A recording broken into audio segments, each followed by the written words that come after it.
तो दोस्तों अक्सर देखा गया है कि जर्मनी भारत के काबू में आता ही नहीं है। खैर यहाँ पर कारण एक वैलिड ये भी है कि इस समय सुभाष बाबू भारत की धरती पर नहीं है। जर्मनी को काबू तो वही कर सकते हैं। पिछले कुछ समय में हम लोगों ने देखा कि जर्मनी की तरफ से भारत विरोधी गतिविधियां लगातार की गई। पहले रशिया यूक्रेन के मामले को लेकर भी जर्मनी वेस्टर्न साइड खड़ा था और भारत की खिलाफत करने के लिए उसने एक दाव भी चला, और वो दाव था पाकिस्तान के साथ मिलकर भारत के कश्मीर मामले को लेकर विवाद छेड़ देना।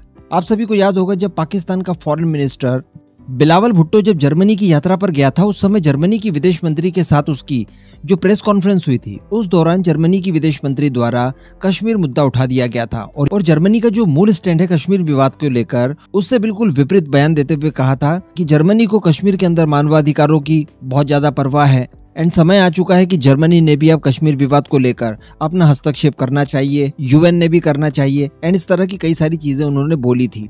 आप सभी को याद होगा।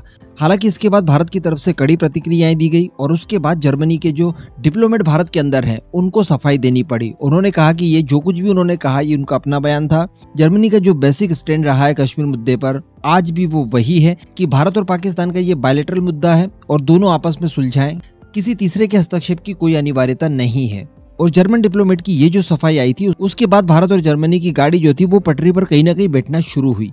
लेकिन दोस्तों यहाँ पर देखा गया कि भारत की एक सबमरीन को लेकर डील थी और इसमें भारतीय नेवी चाहती थी कि हर हाल में जर्मनी की कंपनी द्वारा बनाई गई सबमरीन और एआईपी सिस्टम ही भारत को मिले।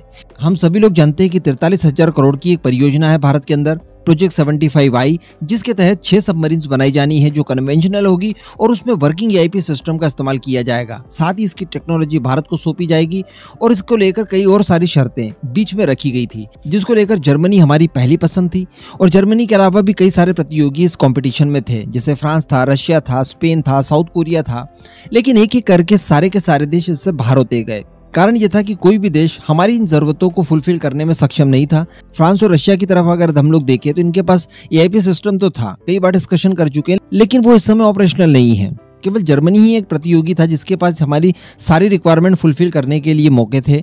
लेकिन यहाँ पर हमारी कंडीशंस जो बहुत ज्यादा कड़क थी उनको देखते हुए जर्मनी ने अपना हाथ पीछे खींच लिया, क्योंकि यहाँ पर सारी रिस्पॉन्सिबिलिटी हम लोग इस फॉरेन पार्टनर को देने वाले थे। यानी प्रोजेक्ट आप आइए, शुरू कीजिए और इसे सुचारू रूप से चलाइए। किसी भी तरह का डिले होता है या किसी भी और अन्य तरह की परेशानी आती है तो इसके लिए सारी जो जवाबदारी थी वो फॉरेन पार्टनर के ऊपर डालनी थी। तो इन सब चीजों को देखते हुए जर्मनी पहले ही बाहर हो गया।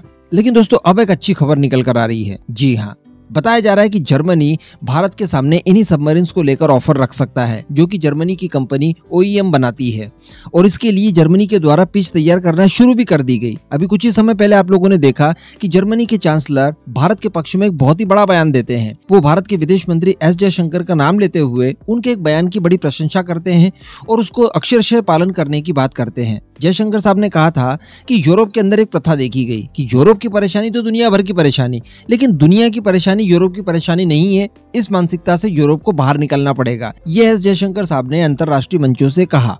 इन सब चीजों को जर्मन चांसलर ने सराहा और इसके पक्ष में अपनी बात रखी कि अब समय आ चुका है यूरोप को भी मानना पड़ेगा कि दुनिया के बाकी देशों की परेशानी भी यूरोप की परेशानी हो सकती है।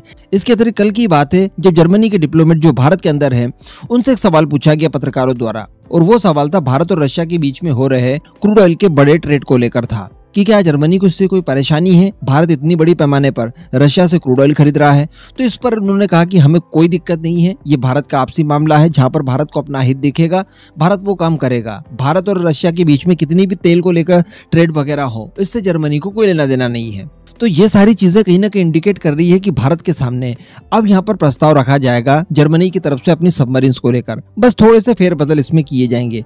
बताया जा रहा है, जो ऑफिशियल खबरें निकल कर आ रही है कि अगले वीक जर्मनी के चांसलर भारत आ रहे हैं और उनके इस दौरे के दौरान काफी बड़े पैमाने पर बायलैटरल टॉक होगा दोनों देशों के बीच में, और डिफेंस को लेकर बड़ी डील यहाँ पर संभवतः साइन की जा सकती है। बताया जा रहा है कि यहाँ पर जो पुरानी डील थी प्रोजेक्ट 75I की, उससे हटकर गवर्नमेंट टू गवर्नमेंट कोई डील जर्मनी करना चाहेगा भारत के साथ। यानी जिस तरह से हम लोगों ने रफाल खरीदे थे, सीधे गवर्नमेंट टू गवर्नमेंट डील की थी, ठीक उसी तरह की चीज यहाँ पर जर्मनी चाहता है अपनी सबमरीन्स को लेकर। वो हमें सबमरीन और टेक्नोलॉजी वगैरह सब कुछ देगा।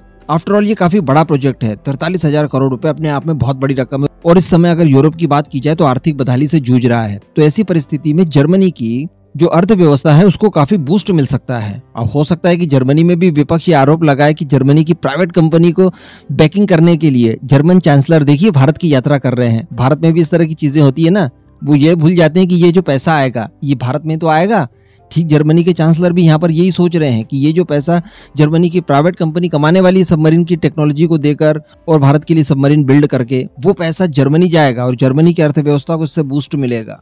खैर छोड़िए, तो यहाँ पर बताया जा रहा है कि कुछ कंडीशंस को वो सॉफ्ट करने की डिमांड करेंगे, यानी जो जवाबदारी वाली जो चीज आती है वो फॉरेन पार्टनर के ऊपर न डालते हुए भारत अपनी कंपनीज के ऊपर डाले और उसके बाद ये डील दोनों देशों के बीच में साइन हो जाएगी। इस तरह की संभावनाएं बताई जा रही है और उसको लेकर बड़े बड़े एक्सपर्ट्स भी अब ये दावा कर रहे हैं कि यहाँ पर कोई ना कोई डील भारत और जर्मनी के बीच में संभवतः हो जाएगी, जिसमें सबमरीन के साथ साथ जो AIP सिस्टम की प्रॉब्लम थी वो भी हमारी सॉल्व हो जाएगी। और हम भी शुरुआत से यही चाहते थे कि इस डील के अंदर जर्मनी ही पार्टिसिपेट करे और जर्मनी को ही कॉन्ट्रैक्ट मिले, क्योंकि उसकी सबमरीन AIP सिस्टम वगैरह भारत की पूरी रिक्वायरमेंट को फुलफिल करती है। और जो DRDO की तरफ से AIP सिस्टम बनाया गया है उनका इंटीग्रेशन तो हो गई हमारी कलवरी क्लास के सबमरीन्स में।